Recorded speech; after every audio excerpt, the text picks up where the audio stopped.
And welcome to another Down the Rabbit Hole video. We're doing another Old Farts Watching Anime. This one is Star Blazers, which is around or just before the time of the Gatchaman series. And it was one that somebody on one of my previous videos made a comment. He loved Star Blazers as a kid. I don't think I've ever seen it, so let's check it out.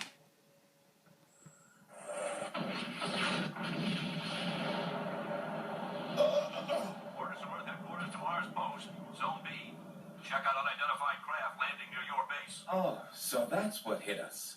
There's a battle going on near Pluto. Maybe one of the ships crash landed on Mars. Here. That's not how astronomy works. I think we're too far away from Pluto for that to happen. Okay, good. At least he knows that. He lost his only brother in the battle near Pluto. Oh, I'm sorry. I have gathered some information. It is for you two men. The woman is not included. I know when I'm not wanted. That was very rude. Do not be upset. I have not yet been programmed to be polite. The message capsule you brought back Yeah, from I got some Mars friends has like been that. analyzed. Alright, well, thanks very much to Richard Parker, who made that recommendation. He had commented on, I believe it was my Captain Harlock video, that he really enjoyed Star Blazers. It's interesting, the connection or the similarities between Star Blazers and Captain Harlock. You've got that obviously World War II-esque kind of battleship flying through space, that kind of thing going on there.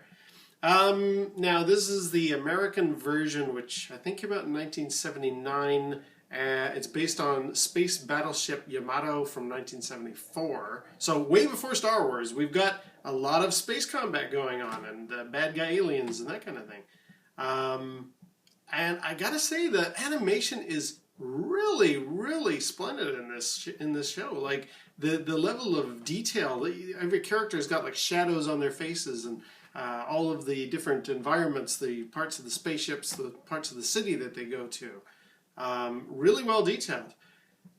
Kind of a convoluted first episode. I mean, we got a lot of stuff we got to take on board there, and from what I gather from my research, it's a very detailed storyline, and unlike Battle of the Planets and Gatchaman, when it came to the US, it didn't really get as edited down. Like I think they left a lot of the very adult themes in the cartoon or in the anime. And I can kind of see it, like Derek, our main character, the young guy, his brother gets killed, and it must be quite grim for him. And the story doesn't let up from there. There's none of this cleansing the story to make it palatable for kids, so very impressive. A little bit confused with the space alien girl that they found on Mars. I'm sure that would be detailed later. And I guess, like with a lot of these shows, we haven't watched any more of the episodes, but the ending of the first episode here, where they find the Battleship Yamato, it's just a ruin, and there's hints that that's going to be important later. But if you don't know that, if you don't know that the series comes from Space Battleship Yamato, that would be a little bit jarring to be following these characters in these standard cruisers, and then the episode ends with, you've got to find the Space Battleship Yamato. There it is, and it's a giant pile of junk lying in the desert. End of the show, roll the credits. But that's just my take on it. What did you think, Dee? Well, I really did enjoy the animation. It was very good. I did find that the voice performances were rather wooden. Yeah. Yeah. And, you know, considering the Earth was supposed to be so irradiated that no human life could be on there, yet the spaceship was able to fly in where they, you know, they opened up the Earth to allow the ship to go in. Well, that would also allow no radiation in. And the two characters walking on the Earth's surface and finding the Yamato, that doesn't make sense either, right? Yeah, that's true. I thought that was kind of an interesting concept for a plotline. And in the opening song, they talk about the Earth has about a year, and then we're all going to die. And I thought that's strange, because especially when I know the series went for several seasons. Later on, I'm sure that would be modified or changed, or part of the story would be reflecting that. but then they repeat it throughout the actual episode, is that there's this radiation covering the Earth that's sinking in, and in a year it's all going to be destroyed. So you're right. How can they just hop out and go look at the Yamato? That's a little odd. And not to mention, you would think that they would take some of their resources and try and find a new place to live, just in case, the Earth did not survive. There's no indication, at least in this first episode, that it is capable of interstellar travel. I mean, they've got bases on Mars and on Pluto, or at least in that part of the solar system. But you're right, like if you've got spaceships, maybe leave the solar system and go to another star system? I don't know, it's my 2 cents worth.